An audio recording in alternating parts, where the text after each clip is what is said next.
So we are going to discuss about Hive, which is next to HDFS. And as we already discussed, in Hadoop, HDFS is the Hadoop distributed file system. Whatever we are doing, everything get managed from that place. Okay, that you can consider as a data lake where your raw data is coming, and after that you are refining the data. Then you are maybe, if required, you are doing the cleanup, cleaning the data. You are processing the data, and finally you are storing the data. Everything is getting managed internally by HDFS location. And on top of that, you can work with multiple tools as per your business requirement, whatever you are looking for. So out of that, one is Hive. Okay. So if we talk about what is Hive, then Hive is a data warehousing and analytics tool built on top of Hadoop. It is used for processing and analyzing large data sets stored in HDFS system.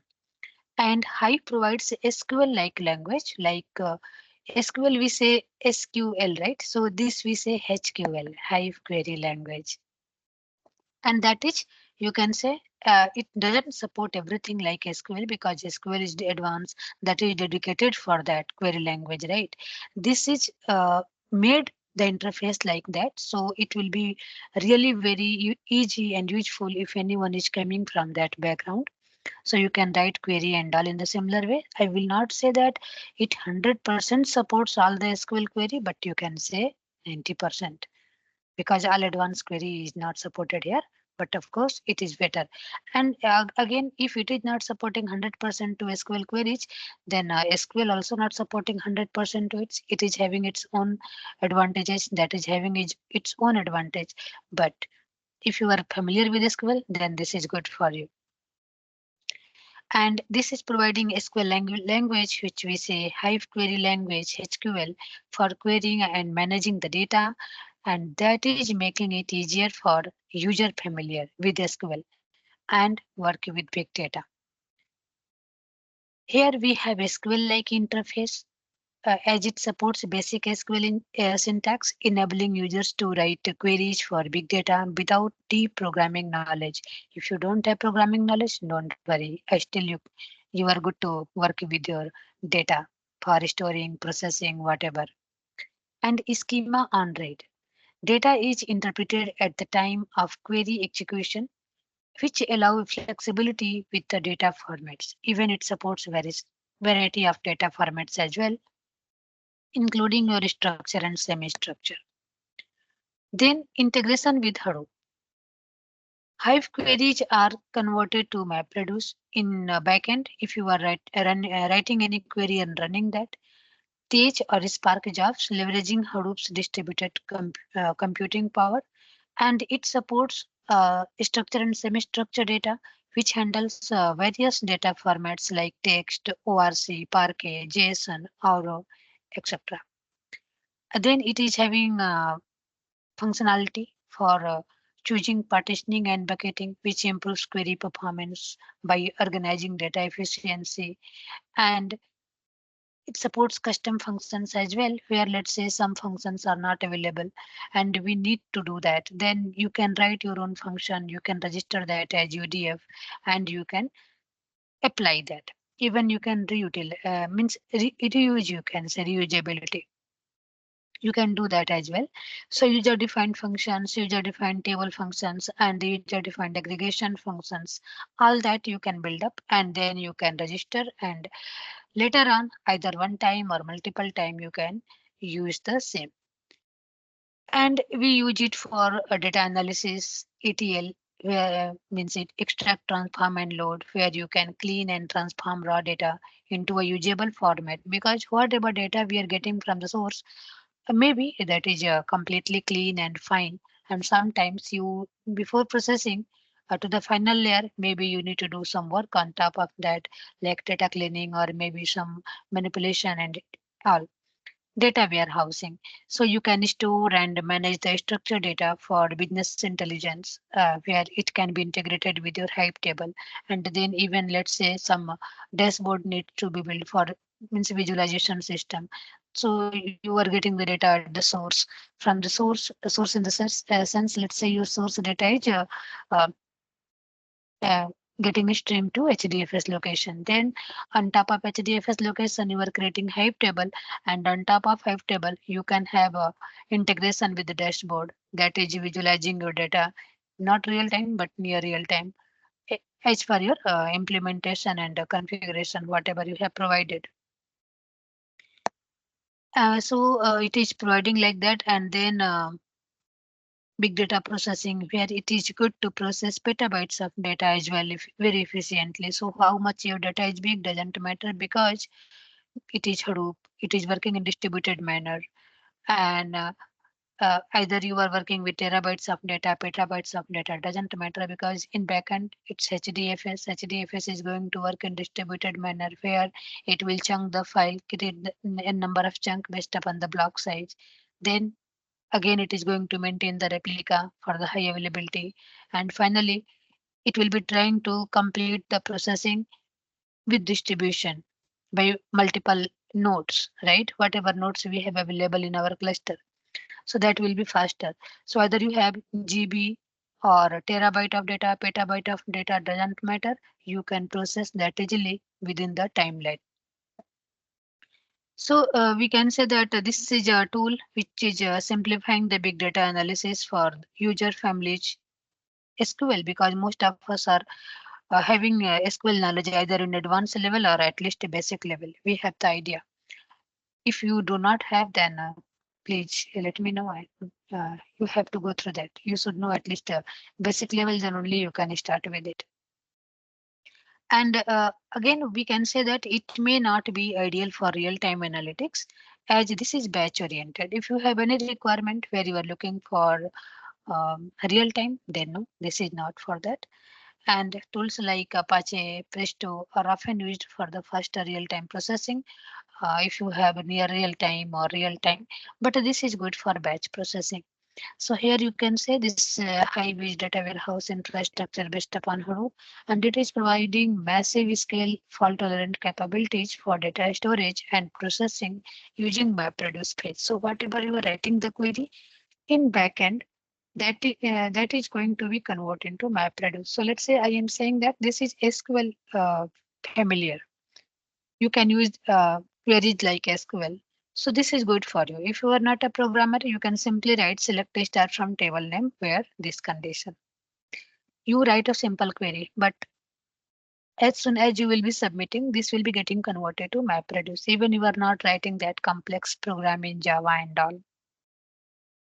And you know that MapReduce, right? Anyways, we are going to explore that whenever we are running the query. First, whenever you are doing anything, then first it is going to have map phase, then reducer phase, and finally reducer is going to produce the output, final output. Here, Hive is not. Hive is not designed for online transaction processing and doesn't offer real-time queries or row level updates. Let's say anyways, Hadoop is for read one, write once and read more. Write one time and read more time. If you have any editing kind of requirement where your data is keep on changing very frequently and you have to update, then with the latest version of updates, latest version of Hive is having some additional functionalities, but this is not better for frequent updates and all. Okay, uh, but of course you can do. There is the alternative. Alternates for this means some options you have to enable, then you can do it. And this is good for batch jobs over large data sets of immutable data like logs and all. And this is a batch processing system where it can tend to have high latency and incur substantial overhead job as well. And in that scenario, latency for Hive queries whenever it is high, let's say it is taking some minutes or maybe sometimes hours as well if your query is not optimized, then data sets involved are very small. Let's say you are having some few MB of data only and this is taking lots of data. So as a result, it can't be compared with the systems such as Oracle. You are having many databases, right? If you are comparing it with a SQL or Oracle or Teradata and all, maybe behavior wise you will not be finding it um, in the same way. So, if you say about Oracle terabytes and other databases and all, where analysis are conducted on the significantly smaller amount of data, IBMs to provide acceptable but latency for interactive data browsing, querying over small data sets or test queries and also the thing is, let's say you are firing a small query, a small data query with the small data, and you are firing query with the big data. If this Hadoop and all is meant for big data processing only. If you have good amount of data, you will be getting the better result. If you are thinking that I am firing query for 1 MB data and it should be within millisecond, no, it is also going to take one maybe let's say 5 seconds. And if you are giving 5 MB data, that is also going to take 5 seconds because your data is small, but internal processing will be same. It will be going through the job submission, all the processing will happen, mapper will happen, reducer will happen. So in that case, if you are comparing with the Oracle and all, you will be finding that okay, that was very faster because that is designed in a way that if you have a small data set, that will be having a different thing internally. If you have good amount of data, then that will be scanning and all will be happening accordingly. But here it is having some process internally. So even if you have a small data set also, that will be getting followed. And if that is getting followed, that is going to take some reserve time. Okay. So that's why I have mentioned here that it is a batch processing system and Hadoop jobs tend to have high latency and incur substantial overhead in job submission and scheduling, and as a result, latency for Hive queries are generally very high. Even data sets involved are very small. Okay. And as a result, it can't be compared to the systems like any other database where analysis are conducted on a significantly smaller amount of data. Okay. So this is the thing. And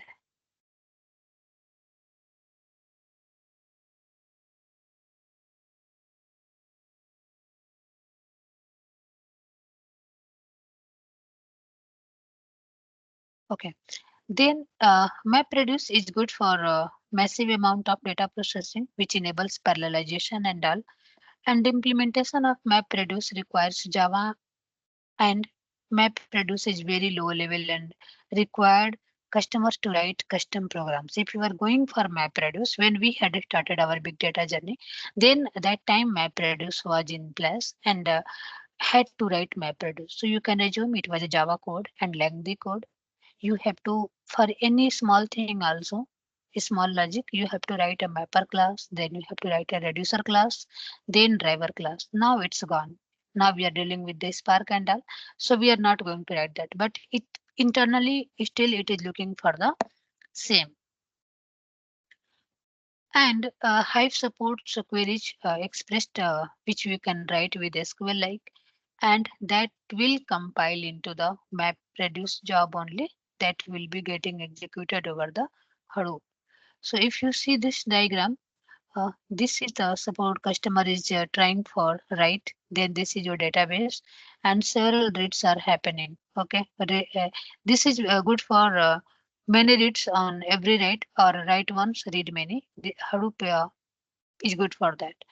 And if you talk about Hive architecture, then you are having, let's say this is your Hadoop.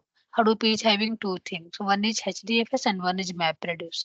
HDFS is for storage, which you can, which you are dealing with name node and data node. And MapReduce is for processing, which you are dealing with job tracker and task tracker. And on the worker nodes like slave nodes, data nodes, that is data node and task trackers are associated with data nodes only where tasks are getting processed. And here if you see this is Hive where you have command line interface, you have web interface, JDBC, ODBC, thrift server. It is having meta store. It is having driver like a compiler, optimizer, executor and all. Okay. So like this you can have, and in Hive it provides a meta store by default. Derby database is there, Derby DB, where if you are creating the schema and all, how where it is getting maintained, where it is maintaining the schema because it is as I said Internally, it is working with the HDFS only. So HDFS is for data, not for your metadata.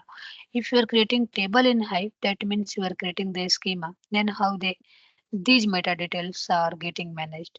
So Hive is having by default a Derby database, and in real time, whenever you are in any of the project, then in real time industry level it will be configured, means a Derby database will be replaced by any other database, let's say MySQL and all, where all the metadata management will be happening. That is for betterness, because Derby data is having some limitations. Okay.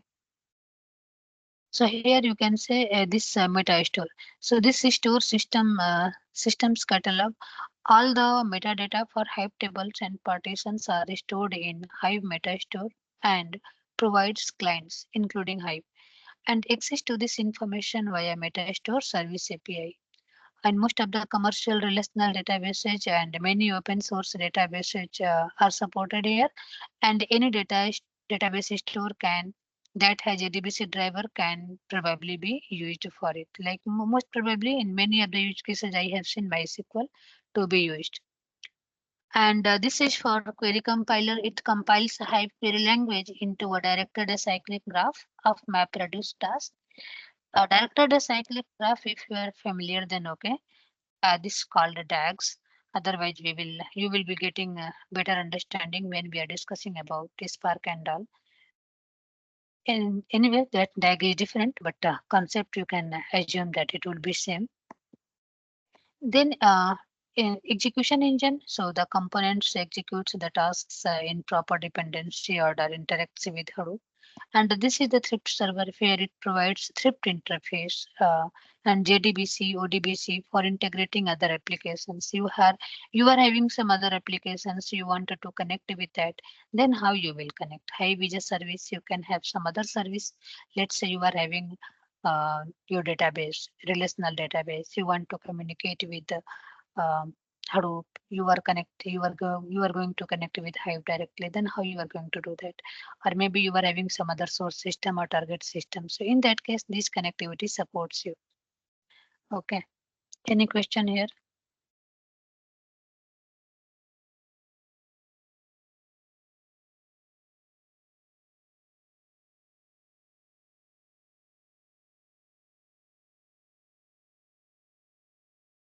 No? Okay. So as I said, when Hive is coming, then by default it is having a DB.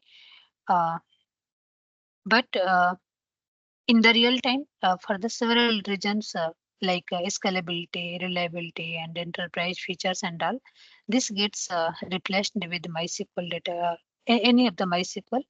So Derby database primarily designed for lightweight and embedded database use, which has limitation in handling high concurrent loads or the large data sets. And this is not ideal for distributed or large scale applications. And MySQL, if you are comparing the same with MySQL, then it is designed for means handling large data sets and all. And even if you have concurrent connections, then that is also fine. And this offers clustering like options, including replication features for scalability. And even if you have high traffic enterprise level applications and all, that is one thing. And second, multi-user support. So Derby is having limitation where it can run in a network server mode, and it's primarily used as a single user, or you can say embedded database. And this is not optimized for multiple users or a client server architecture. And when you are taking any of the SQL database, then that is built for multi-user environments, it is supporting multi-user, and as that can handle concurrent connection efficiently as well. So it is preferable. And performance wise also, Derby is good for small applications, small data sets where performance demands are minimal, and MySQL is good for large data sets and where performance is critical and all. So these things are making Derby to be replaced by MySQL or maybe other databases, because in the In the big data distribution, of course, we are going to deal good amount of data, and we can have concurrent processings, right? We will not be having a single one that this is the thing and we are going to work with a single user only. So we can have multi-user, we can have concurrent connections, we can have performance wise challenges if we are having good amount of data. So that kind of challenges are there in Derby. That's why in real time that gets replaced with the MySQL to maintain the metadata of the Hive. Okay, then Hive is having data type. I believe that you people are having experience with the SQL. If not much, then at least basic level. I hope that I am right. Yes, Anamika. Okay, what about you, Puneet? Yeah, yes, Anand. Chandan,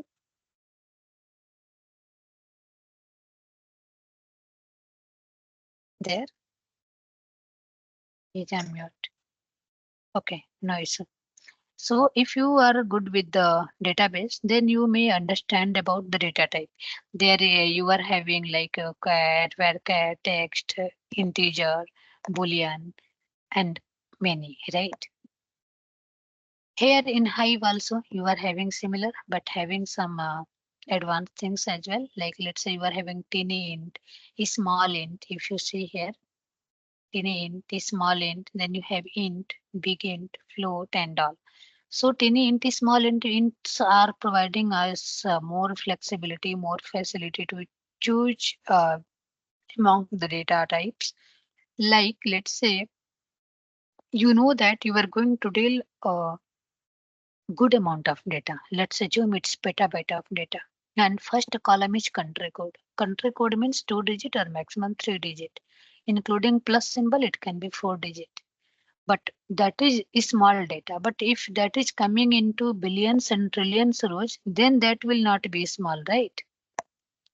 So if unnecessarily you are providing the data type that is just taking up memory, it is reserving the memory and no use, then you are just going to waste the resources, nothing else. Let's say your country code column needs tiny int as a data type and you are providing int. So it could have done with 1 byte, but you are giving 4 byte. So unnecessarily this 4 byte is going to be consumed. This will be reserved, okay, and no use because you know about the data and all that the data will not be growing after this much. This is the limit for that.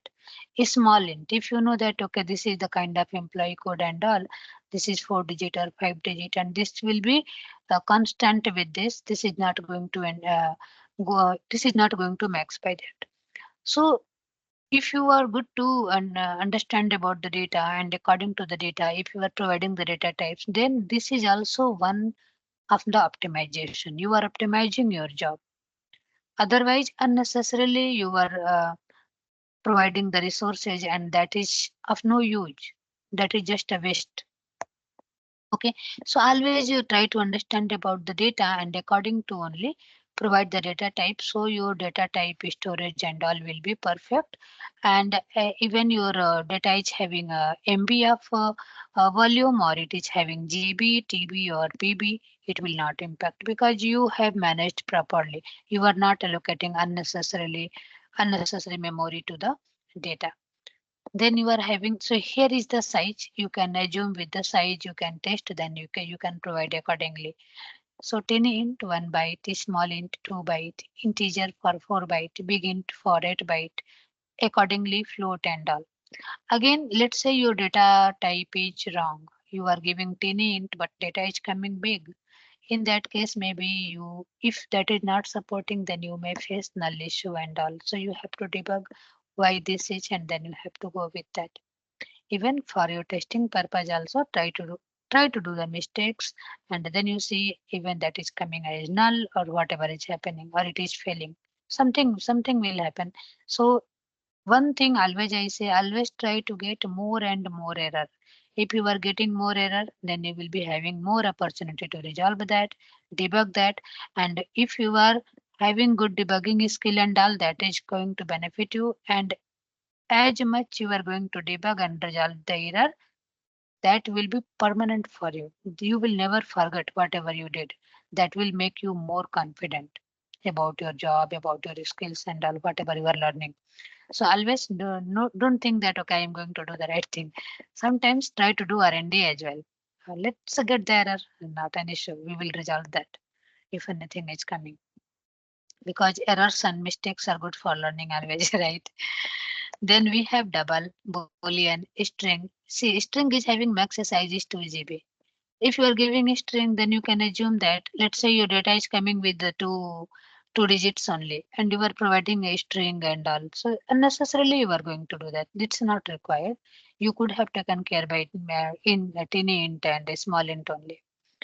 So that's the reason you should take care. And then relational operators. Relational operators you see in the uh, database, like you are having a equal to b, where we say no, where this column equal to this column is not equal to this column, greater than, less than equal to, greater than equal to, a is null, a is not null, a like b.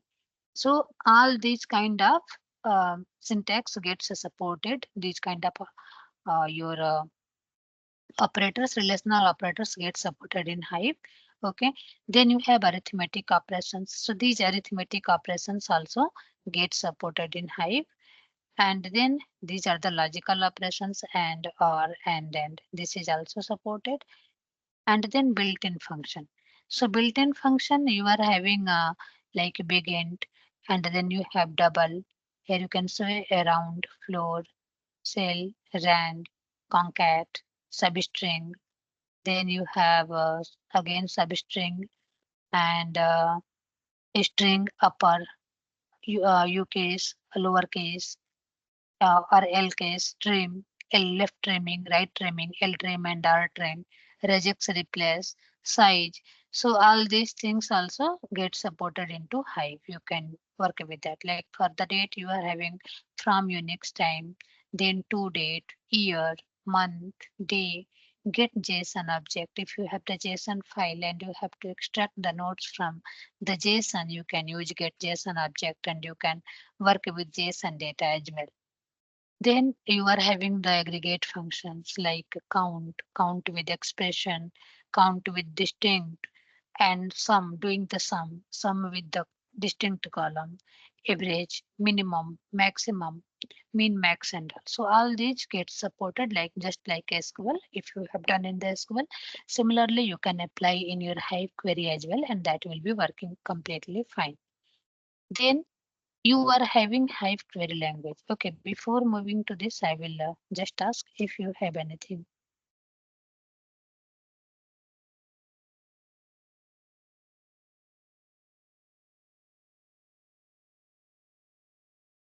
All good?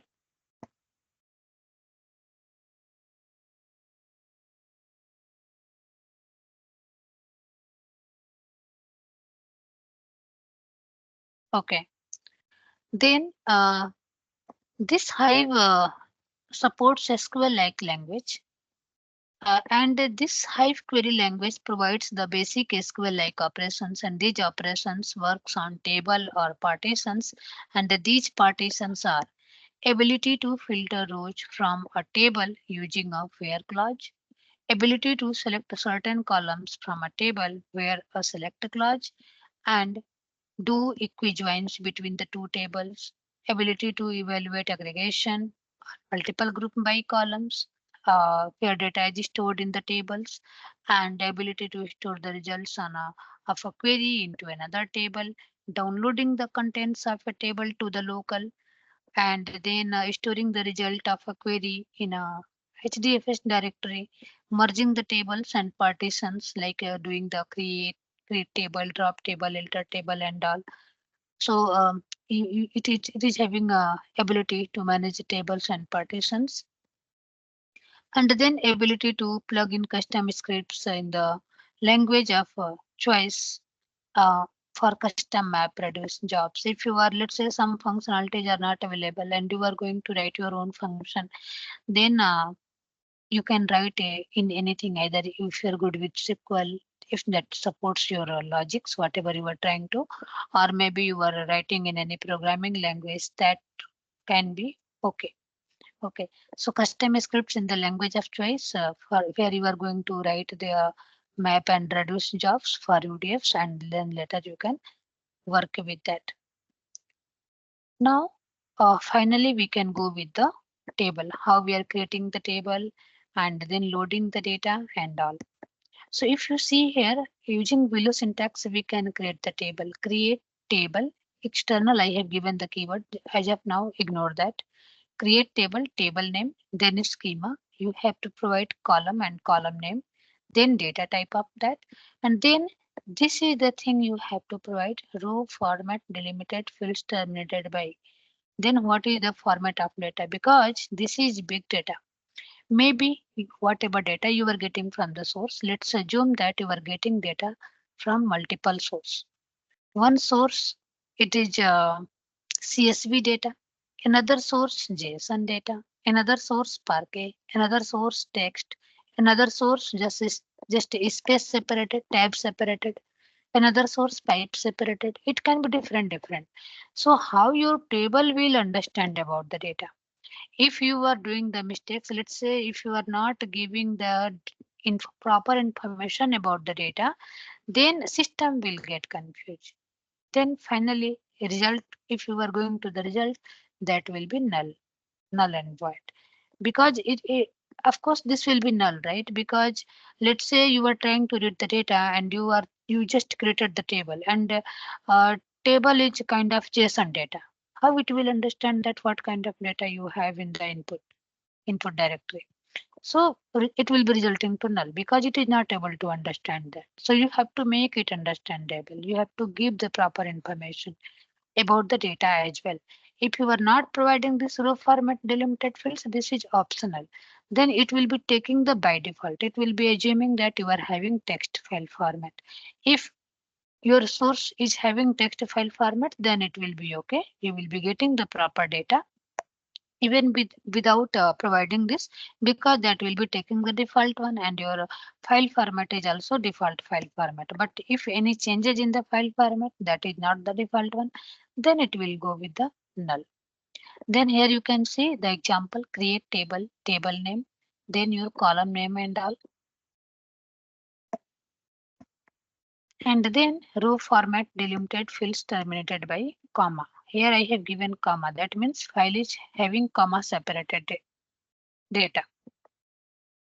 Then you have to load the data in the table. So Hive does not do any transformation while loading the data into the tables. Whenever you are loading, that time you are not going to do any transformation. One to one you have to load. So load operations are currently pure copy or move operations, you can say. That will move the data files into the location wherever you are doing. You are having two options to load the data. One is your local file system, one is Hadoop. If your file exists in local, then you have two options: either move that file to Hadoop and then load into Hive table, or directly also you can load the local file to Hive table. That will also work. But in real time, most of the time your files will be moving. Let's say you are having any NAS mount location, any location which is mounted, and your source files are coming to that location. Then of course, you will be having a pipeline which is moving your data to HDFS, and from there, your all the streams are happening, like either cleaning, loading, or whatever you are looking for. Or maybe in some of the conditions where data is really too big and all, and that is critical to store to the multiple places. In that case, you can have direct pipeline availability as well, where simply as soon as data is coming to the source, make a copy and load the data from there itself without having that in HDFS. If you do not have staging, or maybe your Hive table is playing the role of staging table first, then main table. Staging table in the sense data is coming to the local, then it picked up the data from local and then stored as a staging table in the HDFS, and from that it will be having next layer of table, and that will be your final table. So that can be, there can be the use case, and according to that data distribution and its processing storing will be happening. So you can load the data from both the places, either local or HDFS. Okay. And then here if you see, uh, Hive is providing a provision to store local files into HDFS Hive table location. And if our file is located into the, like, let's say temporary data location with file name, then we can use below command, like your location, load data local in path. Local means you want to load from local. And if you remove local, then it will be HDFS. It will understand that, okay, you are not providing local keyword. That means your data is in HDFS path. It will try to access HDFS path. And then you have to provide the path and then table name. Once you do that, then what it is going to store? This is your column name, ID and the name. And this is the actual data 11223344. In that case, this ID is metadata, ID and the name, and this data 1122 and Ram and Shyam, these are the actual data which is stored in the table. Okay. And then if you go to the backend, let's say if you are querying the table, then you will be getting the data in the tabular format. And when you query the table, then you will be getting the data in a file itself. Okay. Where it will be having you will be getting the data like this. Okay, maybe this is your input data, and output wise also you will be getting the data in the same similar format according to the table. Then you have this one. Okay, I will not talk about external table now. Let's start with the Hive.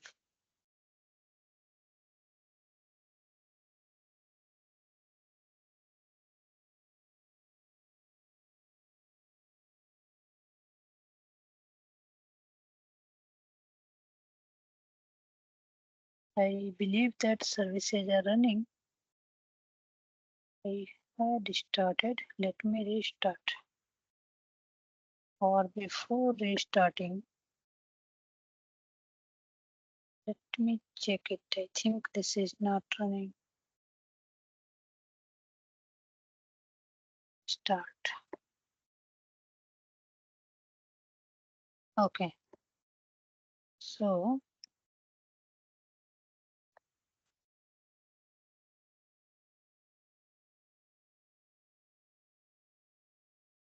uh, you are having tables. Okay.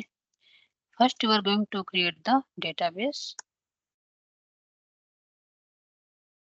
and then you are going with the table. Table wise, you have types of tables in Hive. One is internal. We say it managed table also.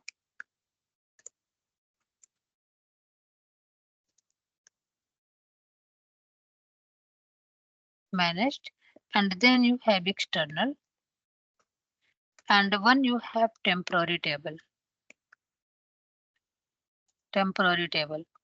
So internal table where your all the data will get managed by Hive warehouse itself, and external will not having full control of Hive. And temporary table is session oriented where it will be available only until the current session is.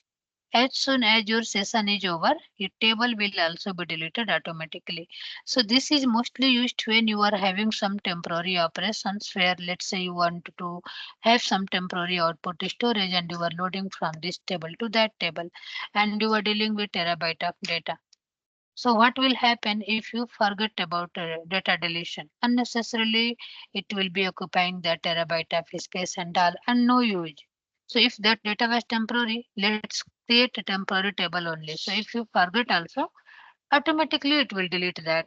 So you no need to care about that. That either it is there or I need to delete or I need to handle or something. So this temporary table is better for that use case. So mostly you are having three kinds of table, and we are going to do that. And in the meantime, let me go through this. So here, if you see, I have mentioned about managed tables. What is managed table and what is external table? External tables in Hive. So temporary table, as I said, that is mostly for session or means a temporary type of work which will be available only for the particular session. Once session is done, then table and data everything will be deleted and there will not be any reference, and that is useful where you are working with the temporary works and maybe you can forget and unnecessarily it will be occupying the spaces and all, so that can be handled. Then mostly you have internal table and external tables. So whenever you are creating the table with internal with no keyword, you only create table name. Then by default it will understand that this is internal table.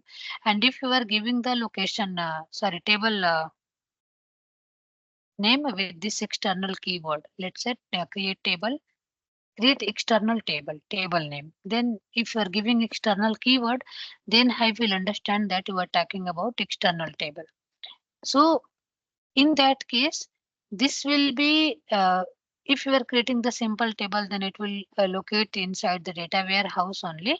But this is not this table is out of control from the Hive warehouse.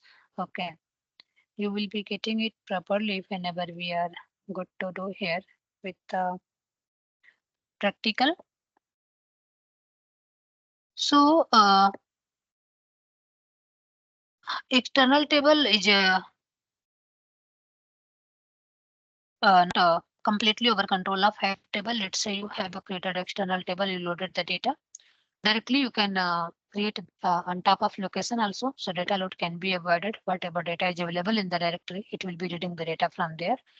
And if you delete the table, in that case only metadata will be deleted but data will be safe.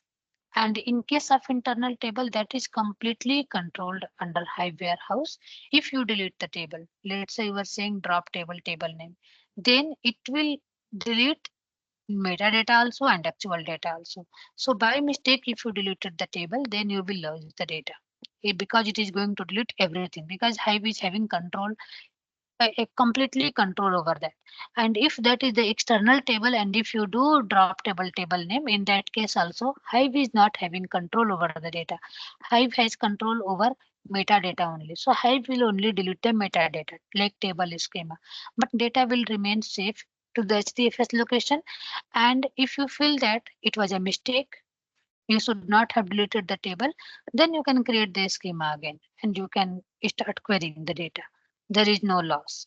Okay, so this is mainly internal and external table, and internal table called managed tables as well. And here you can do the query like creating the table, adding the data, doing the alter, select commands and all. Let me check if it is okay.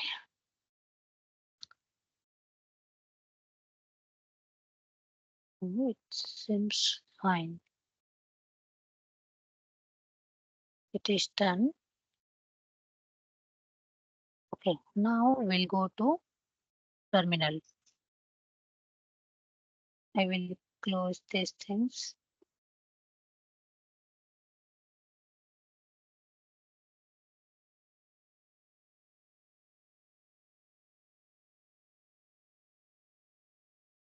Here, just you have to type Hive. Okay, and once you type Hive, then it is okay. For testing, I will create a file also. So let me create a folder first. Folder is as of now I have nothing. So I will create mkdir learning. And inside learning, I will do cd learning. And inside learning, I will create a file. Let's say vi employee data .csv. And let me do it id or simply 111 222 not 22. name, location,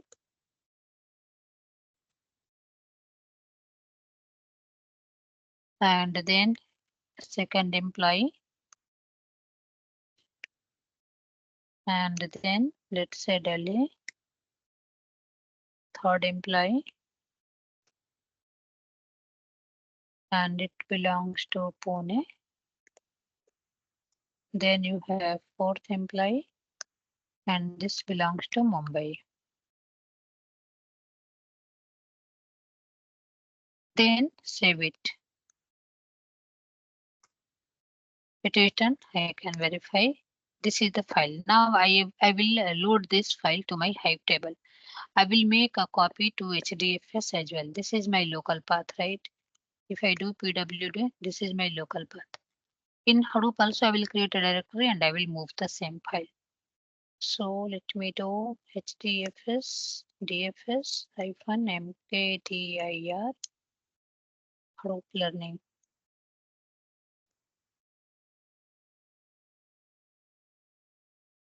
Hadoop learning.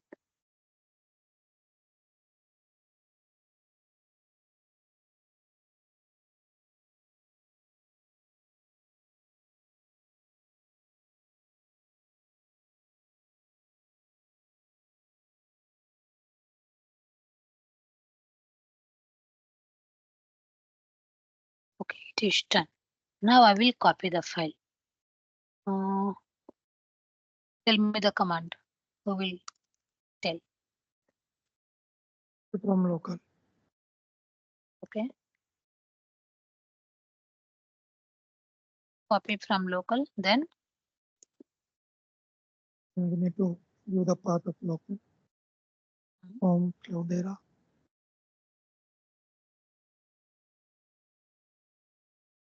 and learning. And let's say star. Star means everything, whatever I have. And then Hadoop learning. Even I can give the direct path. And again, in real time, let's say we're going for the interview. Pathwise never take this path, user Cloudera and home Cloudera. Otherwise, they will understand that you are coming after learning. Okay. In real time, this will not be the path. This is for this box only. Real time path will different according to the folders and all.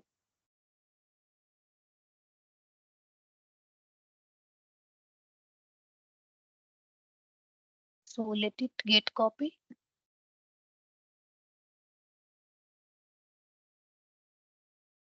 It's copied. Now I will do ll ls. Sorry, no space. Will fail.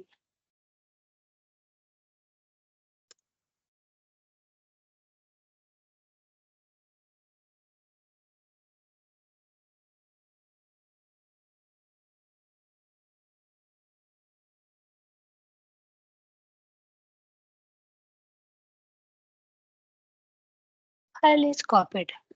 Now what I will do? I will first see the content of the file. Cat and here learning. Okay, sorry, employee data. Employee data dot csv.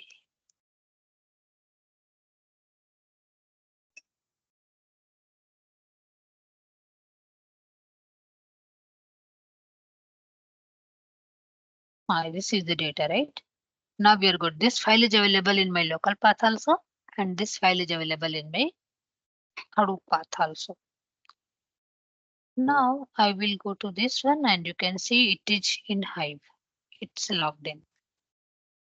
We can run now all the SQL queries and all. Here I will do first show databases if any database is already available in advance.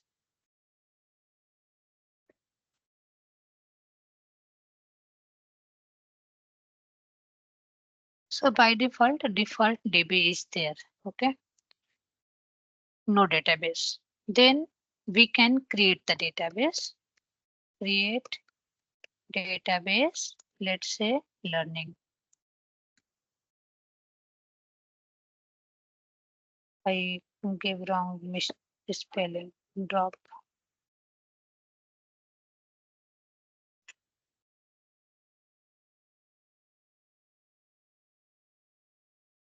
So database default, create database, learning, learning.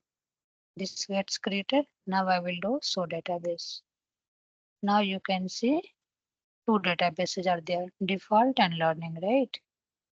Then what I will do, I will create tables inside learning DB. So first I need to do use learning.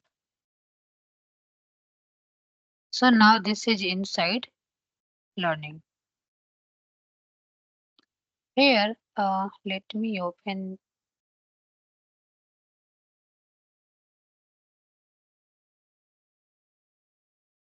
Hive commands.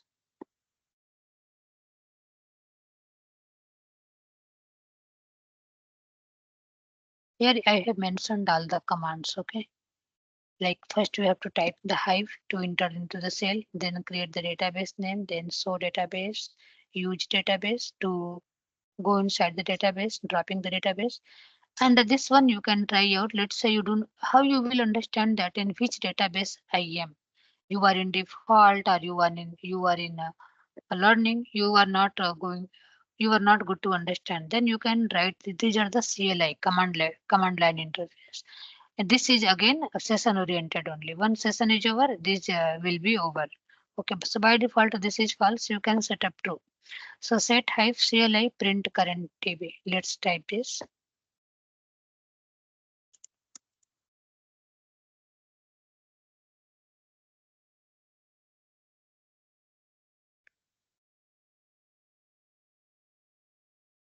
By default, this is false. Again, Hive is not case sensitive. You can go with a capital or a small letter. It will work for you. Okay, then this is false. Let me make it true. Equal to true. Now see learning came here. Means it is printing the current database. Okay, wherever I am. If I am doing use default, then you can see this. Now this is default DB. So I will again do use learning. Now in our data, let's create the table. For creating the table, I have ID, name and location. Accordingly, I can create the table. So let me do create table. Table name. Table name is, let's say, employee test. And I will give location, sorry, schema.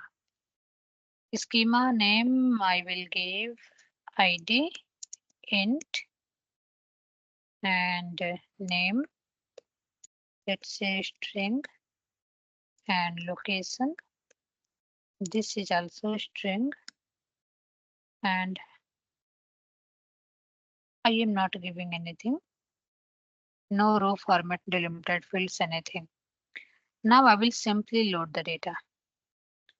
So load data local. I am doing from local. Again, if we will do from HDFS path, no, then it will be cut paste. From HDFS path, data will be deleted and it will be loaded to Hive because Hive also managing HDFS path only in backend. So Hadoop will not maintain the same data at the two path. It is configured like that if you are loading from HDFS, from one place it will be cut, another place it will be paste. If you are loading from local, then there will not be an impact because it has no direct communication with the local. It has no control over the data. Local is completely different system. Hadoop is completely different system. So it will be good to copy because you are giving the instruction, but it will not. It would not be able to delete the data from the source. So for now, I am loading from local. Load data local in path, and my path name is home Cloudera. Then learning and employee data into table. Table name is learning. Learning is the database name. Learning dot employee data. Employee test.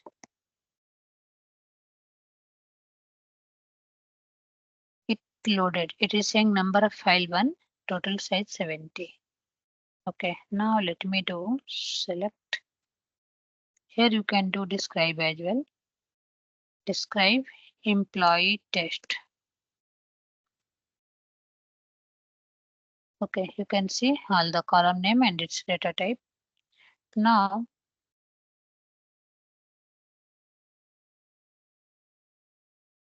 select start from. See null. You understand why it was null?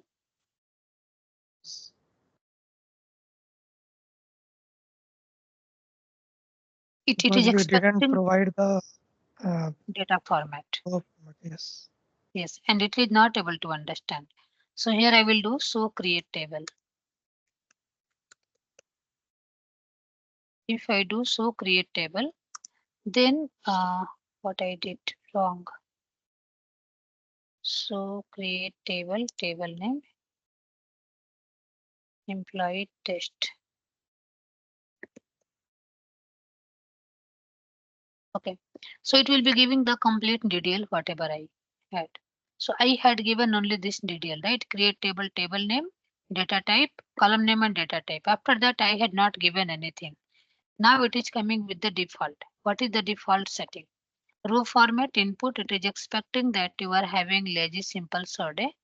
Input format, it is means a sorted wise, it is expecting that this is the lazy sorted. Input format, it is expecting that it is text input format because I have not provided anything. So it is going with the default one. Output format, it is assuming that okay, I will take the text input format, I will provide the text input format. Location wise, this is your HDFS location where your table is created. Then table property. This is all the things are default. So it is not good to understand. And in big data thing, always you will be having a opportunity where data will be different, and of course data will be different. Always your data can't be same, so you need to provide the data information properly before going to that null thing. Let's okay, let me do that only first. So I will just drop the table, drop.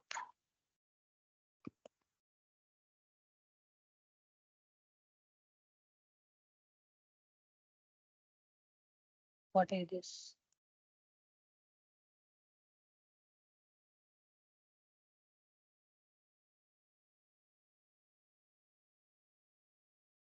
Drop table. I think syntax is wrong.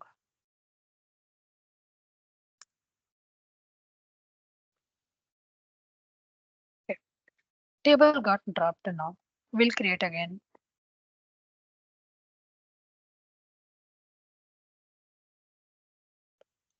Row format delimited fields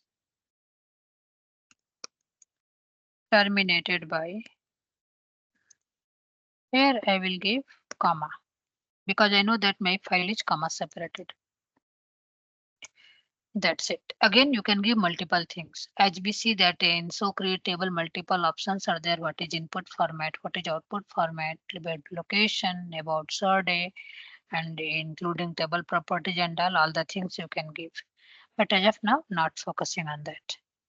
Table is created. Now I will do so create table.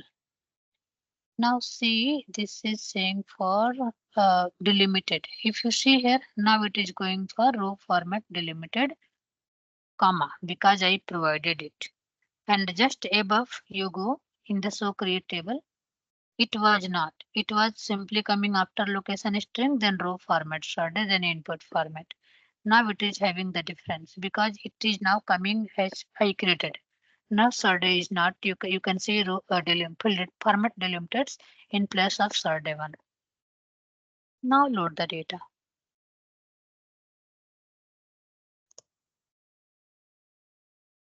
It is okay. And then Here one thing in earlier when we didn't provide this row format, okay, uh, and then when we load the data, Mhm. It was saying after executing the commands for loading the data into table Yes. without mentioning the row format Huh. or delimiter row delimiter, it Huh. was saying okay. And when we check the tables, it was Huh. showing null. Huh. Then we did this row delimiter and we load the data, and again it is showing okay. Huh. So there is no difference when we the output of this command, right? In both the scenarios. So don't Only you think Hive level output. yeah, how high level? So it Huh. should give an error na, when loading when we didn't No, it provide the will not because file is not having any issue. No, it will give error if any syntax error or something else. It is not reading your data. It is not scanning your data, file data. Whatever you have in the data, this is not going to read. Let's assume that your data is itself wrong. Something you are giving the ID, but ID column is not there. Then data will be loaded wrongly. Whenever you are querying, then you will be getting that what is wrong. If file is corrupt, in that case only it will fail. If it is not able to find the file location or it is not able to load the file because the file is having some corrupt issue and all. Otherwise, this is not checking anything about your file. Only it will go to that location. File is available. It will load the file. And again, let me drop the table and show you one more time the same use case. I will create the table, this one, right? And I let me load the data. So as of now, if I will do the select star from, it is null because Hive is not understanding the data according to the schema I provided. Now let me go to backend. In backend, Hive or anything in Hadoop, it is not having any storage capacity. Storage capacity is HDFS only. So whatever you are doing, that is going to HDFS. This is the HDFS path. Let me copy and I will open here. Hadoop FS ls and this path. Even I can give full path or you can give path from here also user. This is the node detail of HDFS, so not required. If you see learning DB, this is the database we created, right? But in backend, it has created this database as a directory. Then we created table name. We created table in Hive, but in backend, it has created a folder, means that table name is getting treated as a folder. Database name is getting treated as a directory folder. Okay. Inside this, if you see this data has been loaded employee.csv, right? But we are getting the wrong output. Here, if I will do, I will try to read the data. Employee data.csv and let me do cat.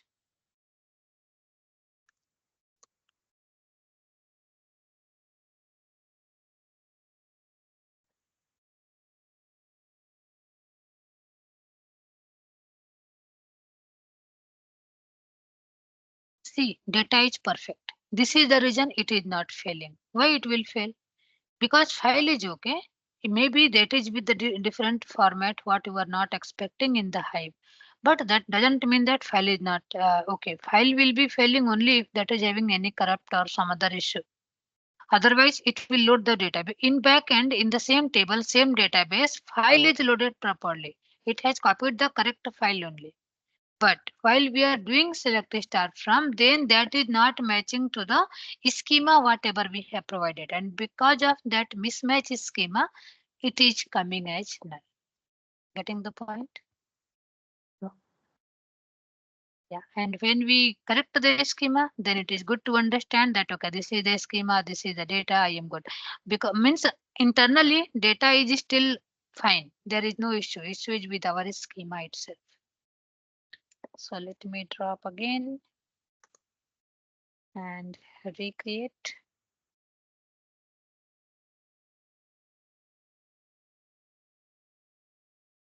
Then load and then again select start from data is okay. Now I will create one external table. As I said, if you are creating the Hive internal table, I did not give any keyword like internal or external. Then by default, it is treated as internal table. So for internal table, it is coming with Hive user warehouse path, right? That is completely under control of Hive. For external table, I have both options. Either I can create with my own location, I can give the location detail, or if I am not giving the location detail, then this will be going by default with Hive warehouse only, but still it will not be under control of Hive. So I will not create with location. We will do that later. First do without location only and see how it is getting managed. So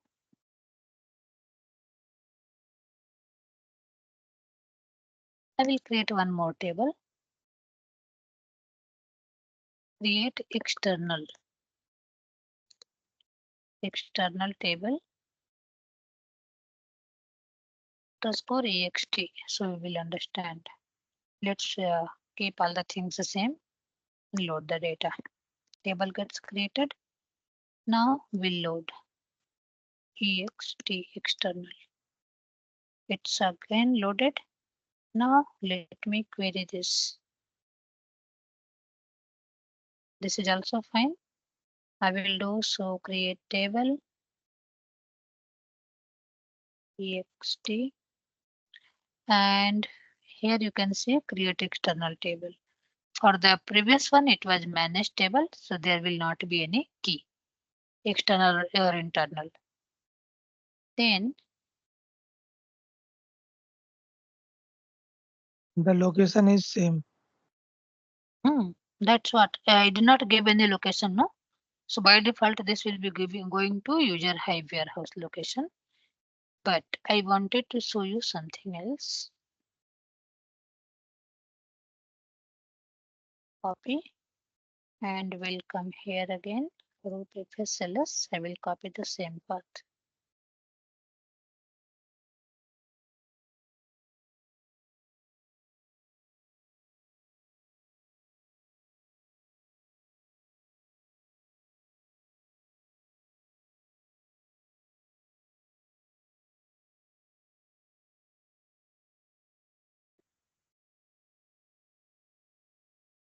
Highly is available, right? Now I will drop both of the table and we'll see how it is managing.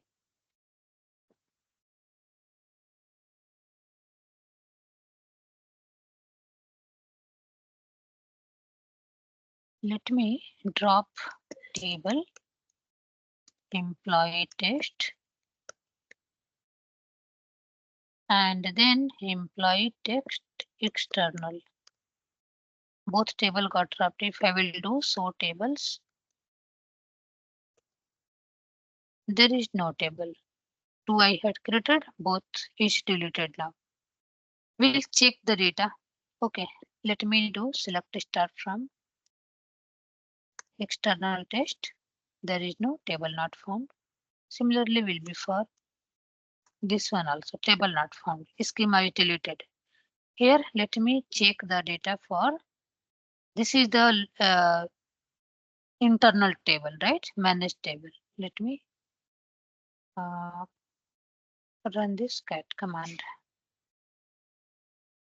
Anyways, we could have checked with ls by checking if file is available or not.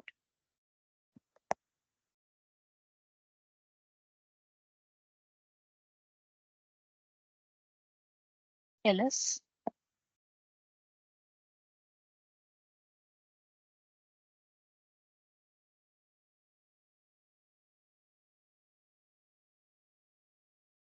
there is no directory. I will go one step back. Learning DB.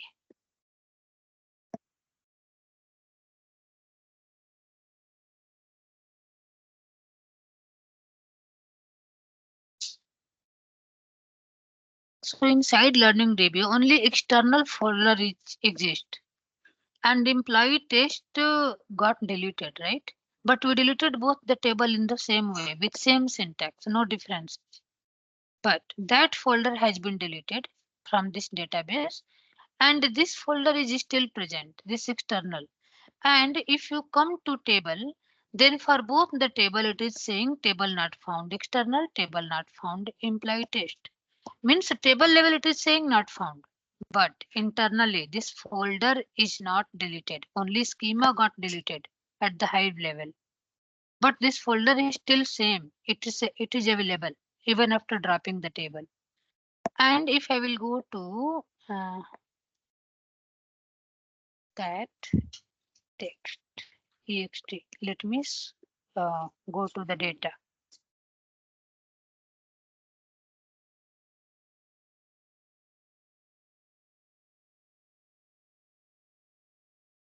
See, data also there. Means only schema was deleted there. Now let me go to Hive and recreate the external table. Create external table. Table created, schema created. Now I will do. See, without loading the data came. Correct. I did not load the data. I only created the schema. That means by mistake, if you drop the table, again you can recreate the schema, and as data is already available to the location, you can again query. You can do whatever you were doing already. Your pipeline is ready. So Hive is not having control over the external table. It will be only having control over the metadata. It will be deleting the metadata, but no data. For internal table, it will delete everything, either data or metadata. So you have to be very uh, sure about the tables and all whenever you are deleting. Otherwise, by mistake, you can lose the data if you are not taking care of that carefully. Okay. You get the point or any issue? Yeah, got the point. Okay. Then this is that. And then I had discussed about temporary table. Let's create a temporary table. Create temporary table. Let's say temp test. Okay.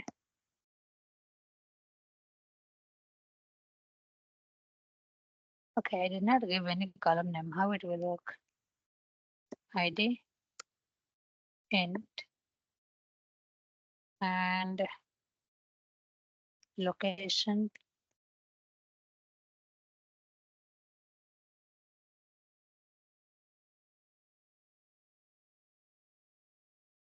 date flag, boolean, true or false.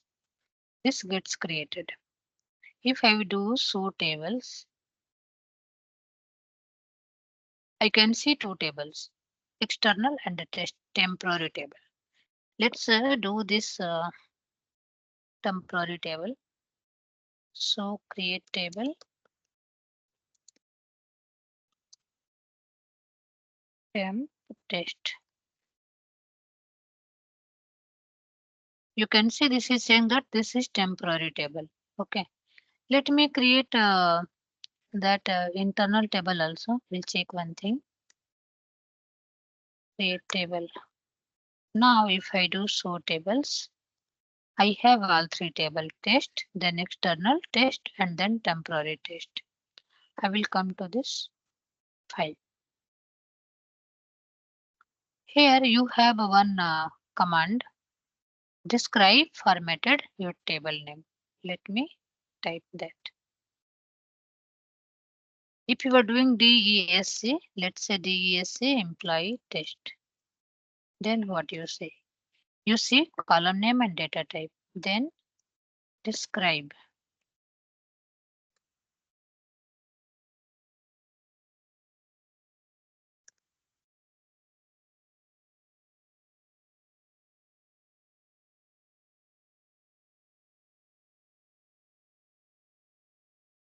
For describe also same output, no difference. Then describe formatted.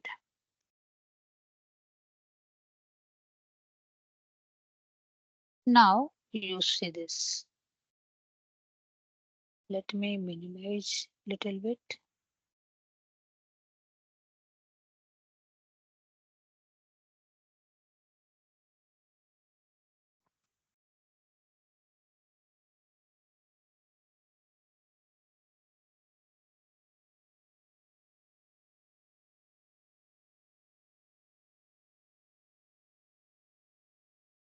Go. We did here. Describe this. Describe formatted.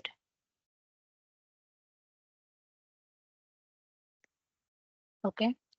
So describe formatted. Then you have column name. You have data type. Then ID, name, location. Then detailed table information. It will be giving you the detail about the table. Where you have database name is learning, who is the owner, this is Cloudera, what is the create time, last access time, protected mode, you have not given anything, retention period you have not given, what is the location, table type, this is managed table, internal table parameter, this. Then all the details you will be getting here. Okay, do the same for external. Now you can see here table type external. This is giving the detail that this is the external table. This is the location. Then number of file, how many files you have loaded and all, size and all, everything will be getting here. Here you can see the input format, output format, compression, number of bucket, whatever you have set up, all the details. Then temporary table.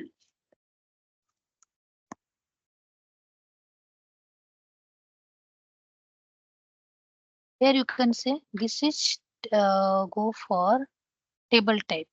For table type, this is saying managed only because it is the temporary table. It will understand that it is it will be deleted as soon as session is over. Managed table, internal table doesn't get deleted as soon as session is over. But it will. But internally structure is same as managed table. That means it will be deleting the schema also, it will be deleting the data also. So nothing will be accessed. Okay, and location. Location wise, you can see the differences. What is the location for the this table and what is location for this table? These are having very clear cut location that this is the database, this is the table name, and inside that file will be there. And for temporary table, it is giving this kind of location because this is not going to store anything permanent. That is session oriented only. So let me do copy paste and check it what it is having.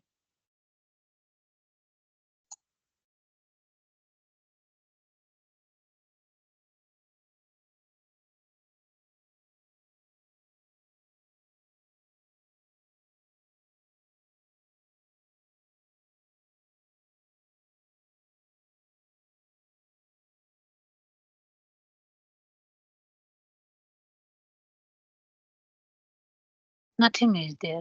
Okay. And if I go for this temp space, here you can see temp space DB, it has taken by default. That means it is assuming already that you whatever it is having, I have to drop this according to the session information.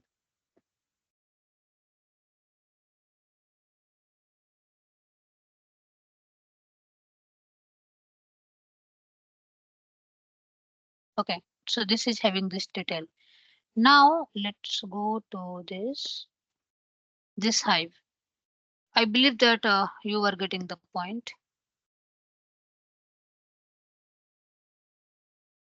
All good. Yes. Okay.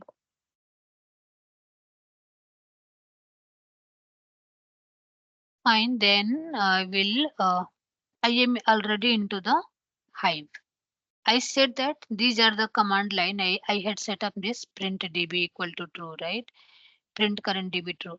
So this is also session oriented and our temporary table also session oriented. So if I am coming out from the session, then my temporary should be deleted automatically, temporary table, and this setting also should be gone. Let me run with this. So tables once. So tables, I have three table, test, external and temporary. I will be coming out from the hive. I came out. Again, I will log in the hive. And in the meantime, let me run this same command. What was for the temporary? Previously, it gave this detail. Now it should not give because I was out from the hive, so it should have deleted.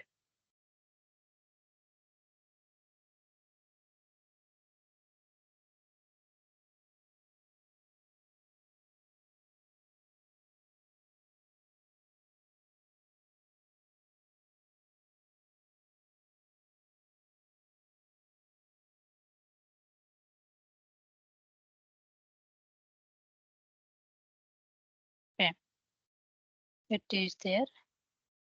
Let me go. Okay, let it log in first, then we'll check that.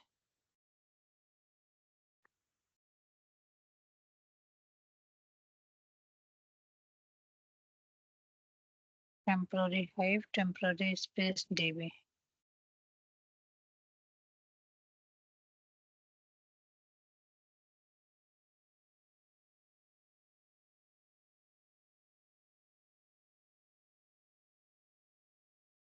Okay, this gets logged in.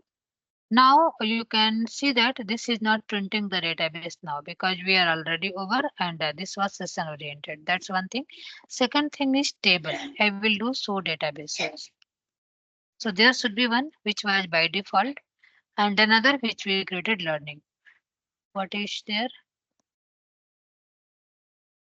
5 CLI deprecated. Show databases. Command is wrong.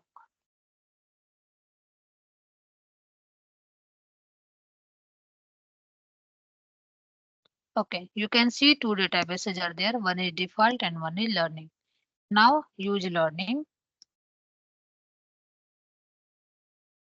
and see the table.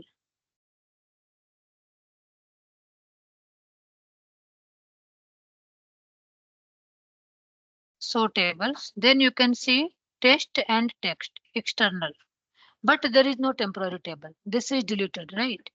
So this is completely depending upon session. If your session is active, your data table everything will be available. If that is not active, then it will not be. It's get deleted. So let's say you are dealing with good amount of data. If you forget to delete also, that will not impact by memory and all. So that is there. I hope that you have understand it. Yeah, Namika, which command you use for to close the hive? Sorry, Which command you use to close the hive? nothing. I just did Control Z. Control Z. Okay.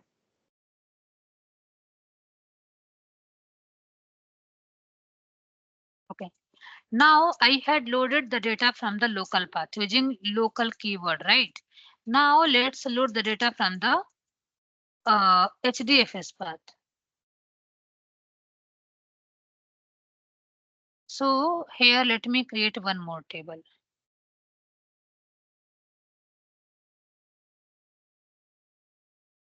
Create table and uh, employee HDFS and then ID int name string location string on the same data. Location string, then row format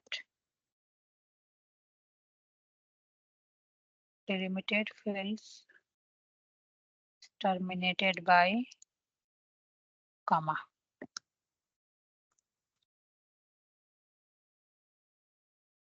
Wrong. Hmm,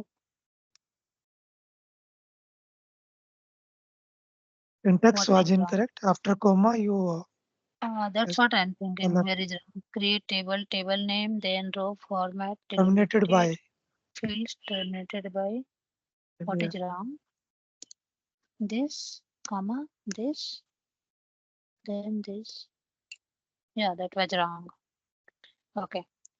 So table got created. Now I will go to this path and we have already loaded the data from local. Let me do. I am already into the learning, right? PWD.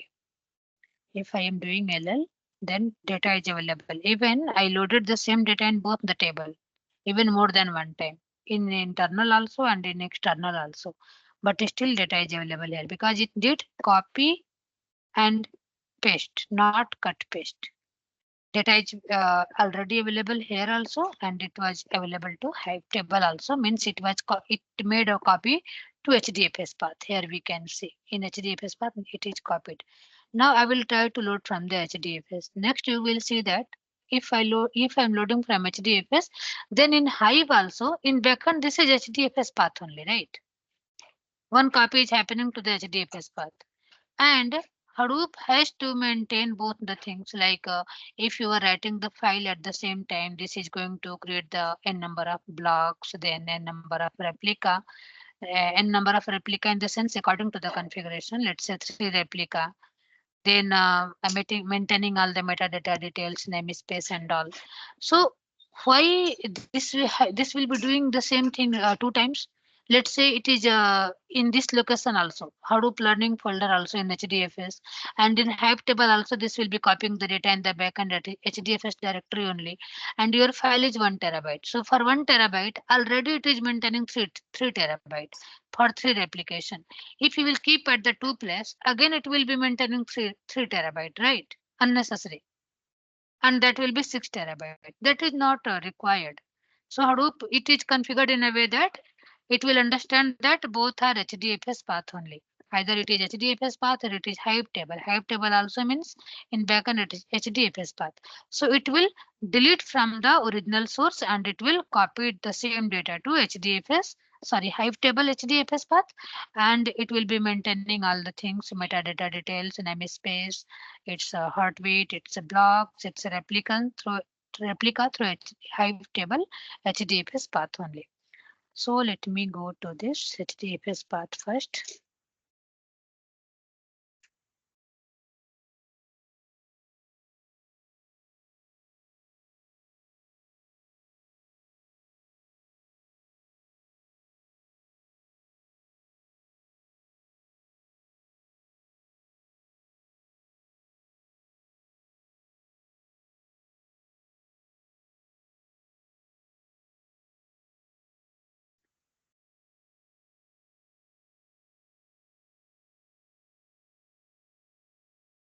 So this is having this Hadoop learning folder. I will go there.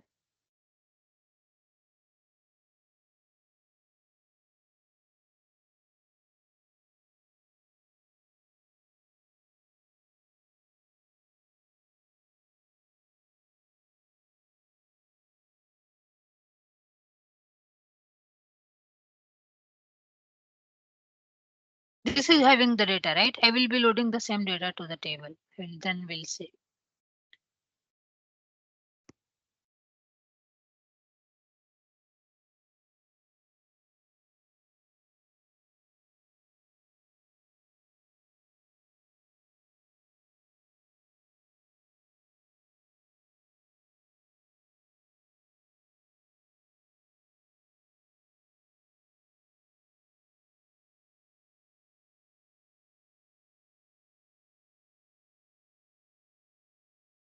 Load data, local in path, and your, sorry, not local. I will give only in path. D is missing in load. Sorry. D is missing in load. Okay. Load data in path, and my path is HDFS path. This is user Cloudera, then Hadoop learning.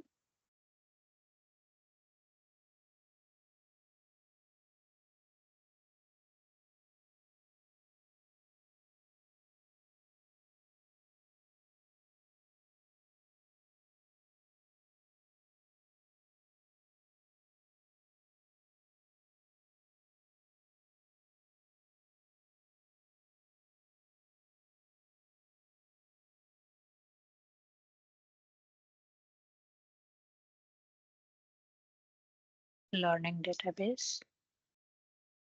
Anyways, we are already into learning, but maybe in the real time you are doing all the things through script.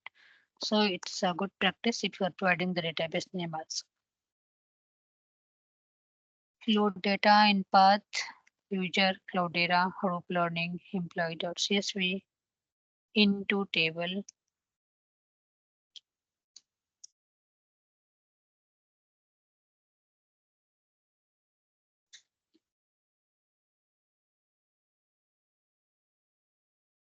Okay, table got loaded. I have not provided the, I had provided the delimiter. Yes, I had. Okay, then let's query the data.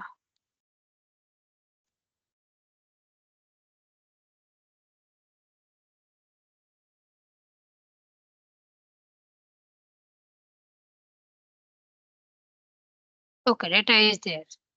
Now let's go to this HDFS path and verify the same command which we had ran earlier.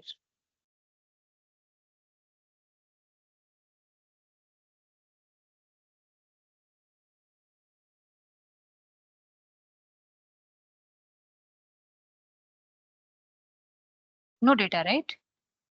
Data is simply cut paste from here. Because this is also HDFS path and your Hive table also HDFS path. So now data is getting maintained there. If you are loading from local, then it will be copy paste. It will, if you are loading from HDFS, then it will be cut paste always by default. You're getting the point, right? And also you know the reason why it is. Okay. Then I will share this document. I have mentioned all the data querying, inserting data and all. And then whenever you are creating the external table, you can create the table with location also. Not required that you are always loading the data. Okay, so let's create one table with location as well. Here, let me make this file copy.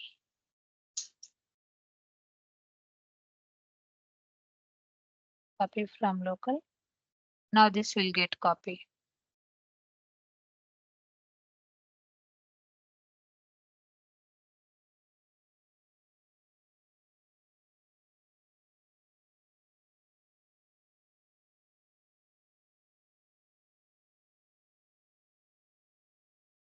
Okay, file should have been copied.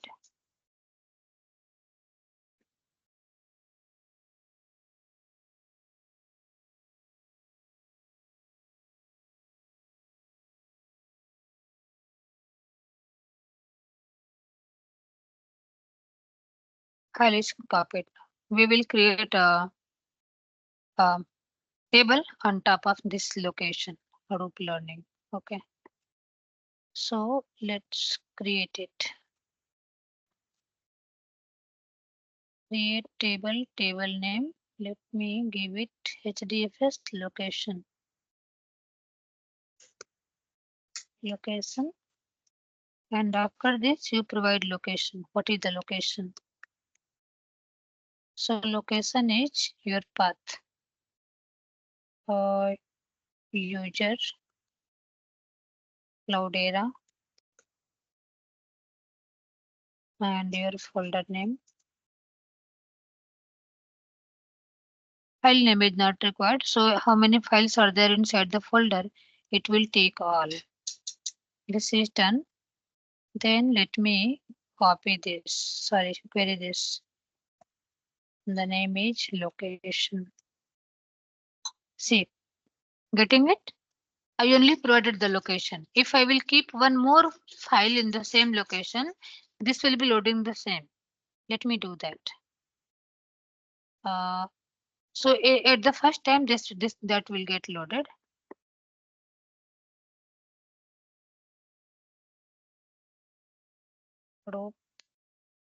Let me copy the same file. It will be duplicate, but not duplicate. It will replace. No benefit. I should have created another copy.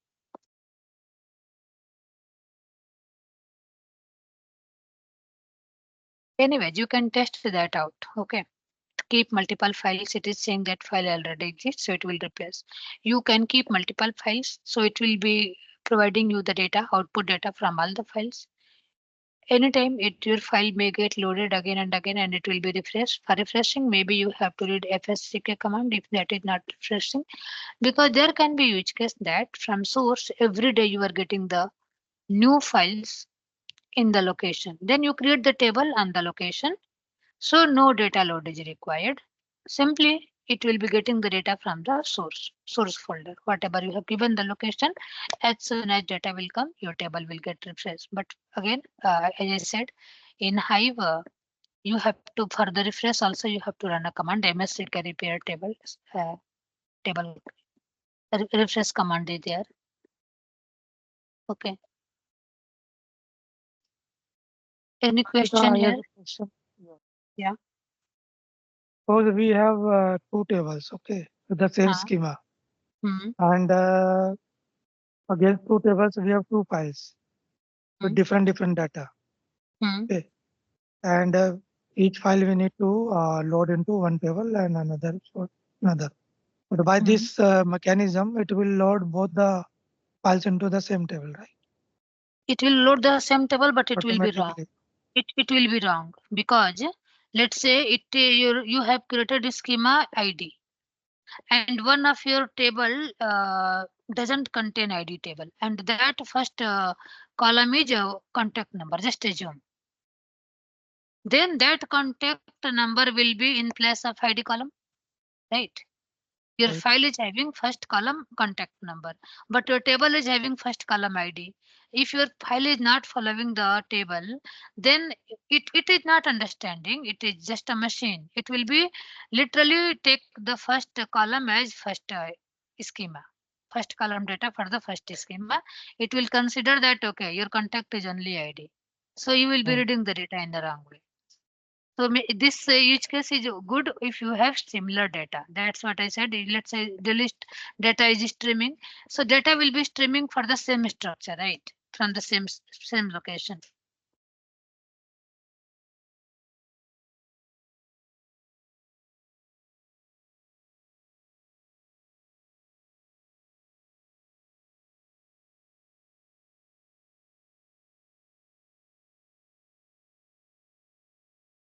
So for different schema, I need to create table onto different location, right? Right. Wherever your file is landing from the source, you have to create accordingly. Uh, Okay. And whenever, let's say, whenever you are loading the data or deleting the data from the backend directly, then maybe your Hive table is not automatically refreshing. In that case, you have a syntax that is msck repair table,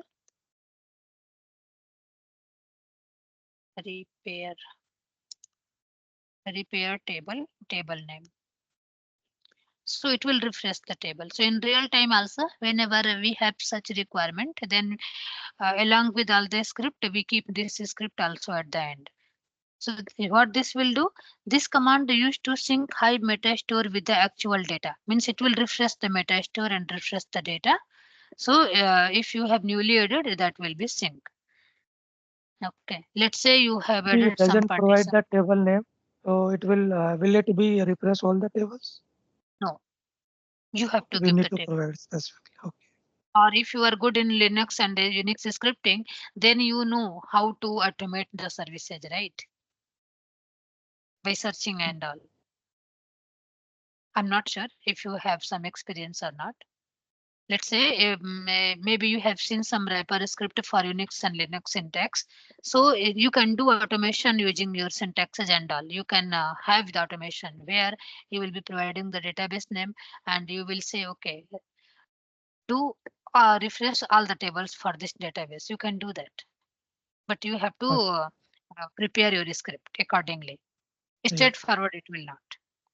Oh, Like if else commands and all, you can understand that. yeah. Got it.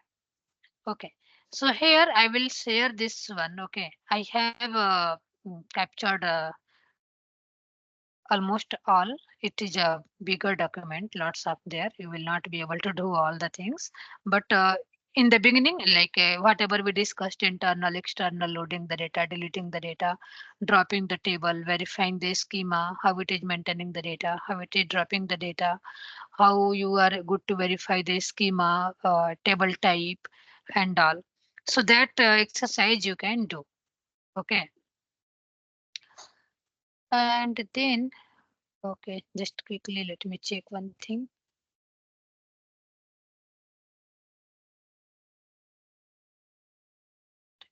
This is very lengthy. Hive commands.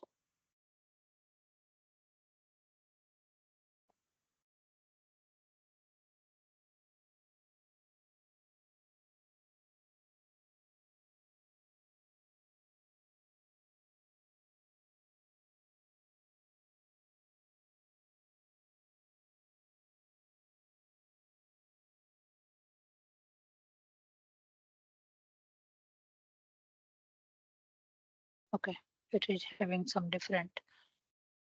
Fine. And yesterday we had discussed about HDFS. So in HDFS, there is a document for exercise as well. Did anyone get a chance to go with that?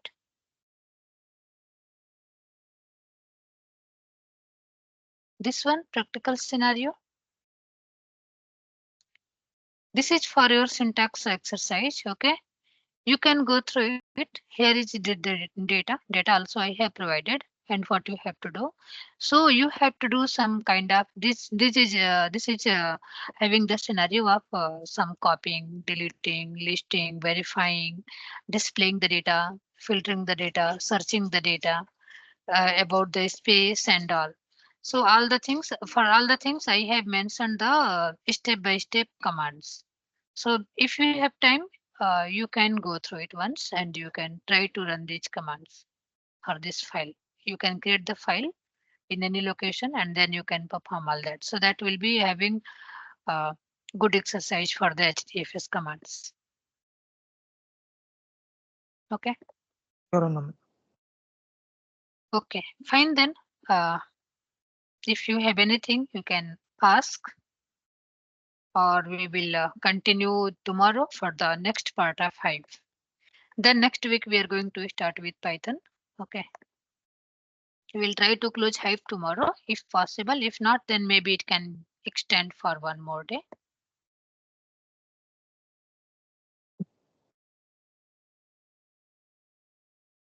Okay, fine then. Anamika, um, Yes. no, regarding the recording, actually, I did not getting the mail. So, No, daily you will not get the classes, email.